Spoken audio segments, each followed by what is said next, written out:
Johanna, comment reconnaître le mensonge? Alors toi, l'hypersensible ou l'empathe, ton corps est un radar, donc il va te prévenir de plusieurs façons différentes, via des ressentis physiques que tu pourrais apparenter à des symptômes, mais qui n'en sont pas, qui sont juste des signaux indicateurs pour te dire qu'une personne, elle est en train de te mentir.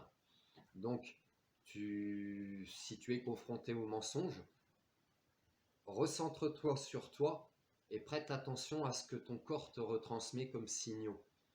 Si tu as affaire à quelqu'un qui ment et que ton intuition te dit cette personne te ment, écoute un peu ton cœur aussi, tu vas ressentir sur ton cœur comme un coup de poignard. Donc s'il n'y a qu'un mensonge, tu vas le sentir qu'une fois, ça fait pic. Et s'il y a plusieurs mensonges, tu vas le ressentir plusieurs fois. Pic, pic, pic, pic, pic. Si tu le ressens un aiguillon en permanence dans ton cœur, potentiellement tu vis avec quelqu'un qui passe son temps à te mentir. Voilà.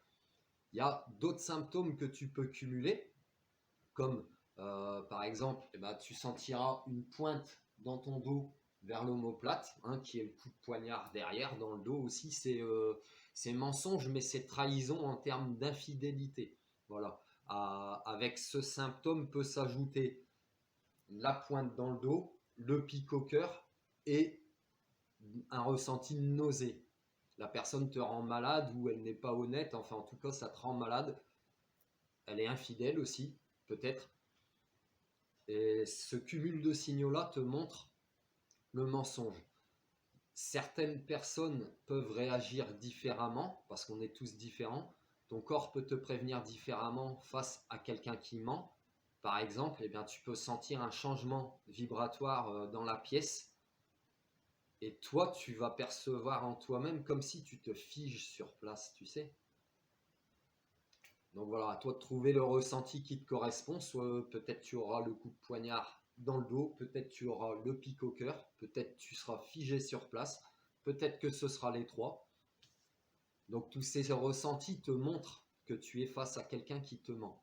Et puis, il y a d'autres choses aussi, il y a d'autres signaux, mais des signaux physiques que tu vas voir chez la personne qui est en face de toi.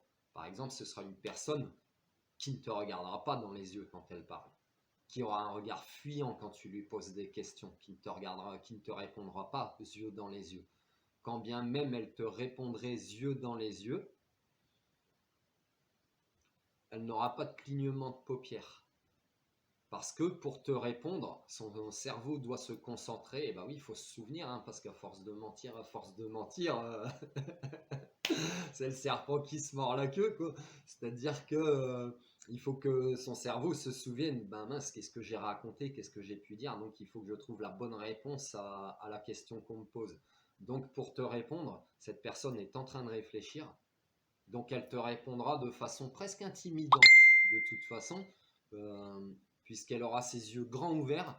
Potentiellement, sa voix va s'élever un peu, la personne va aussi s'énerver, une forme d'intimidation, pour que ta question reste en suspens ou que tu fuis en fait tu fuis la discussion en essayant de te faire peur. Mais pour qui tu me prends, etc., etc.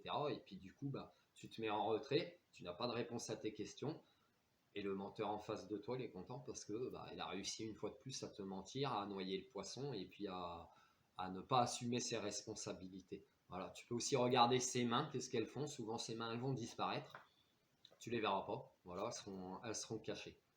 Voilà quelques signaux que ton corps peut te transmettre, mais aussi que le corps de l'autre personne va te retransmettre pour détecter le mensonge. Alors je fais cette vidéo parce que les gens qui sont empathes, hypersensibles, sont vraiment allergiques aux mensonges. C'est simple, c'est si tu vis avec un menteur, tu auras des scènes en permanence, enfin quelqu'un de négatif, de toxique pour toi, tu auras des cernes en permanence, tu seras fatigué, tu sentiras une chape de plomb sur tes épaules, voilà, une lourdeur, une ambiance lourde, etc. Fais le test, il te suffit de ne plus dormir avec cette personne si c'est ta conjointe, ton conjoint, ou de ne plus la côtoyer si ce n'est que quelqu'un de ta famille ou de ton cercle amical. Ne la côtoie plus pendant quelques jours, fais le test et tu vas constater comme par magie, comme par miracle, que tes cernes s'envolent, que ce poids sur tes épaules s'envole, que toi tu te sens beaucoup mieux, beaucoup moins impacté physiquement, ta joie de vivre revient aussi. Voilà. Donc ne te laisse pas, ne te rends pas malade à cause de quelqu'un parce que c'est une personne qui passe son temps à te mentir et que toi tu le ressens. Et au fond de toi, eh ben, ça te rend malade. Et puis toi aussi, eh ben, ne te mens pas à toi-même, c'est-à-dire ne tolère pas de vivre dans ce genre d'énergie parce que ça ne te mène à rien si tu veux.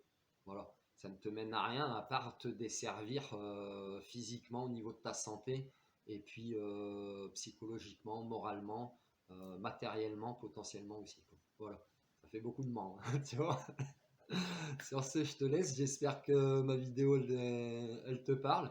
Tu peux t'abonner, liker, partager, et puis me retrouver sur ma page Facebook Yann Dequin ou sur mon compte Instagram Yann Dequin où je t'y donne les énergies tous les jours, tous les matins. Voilà. Sur ce, prends soin de toi, passe une belle journée et ne laisse plus personne te manquer de respect.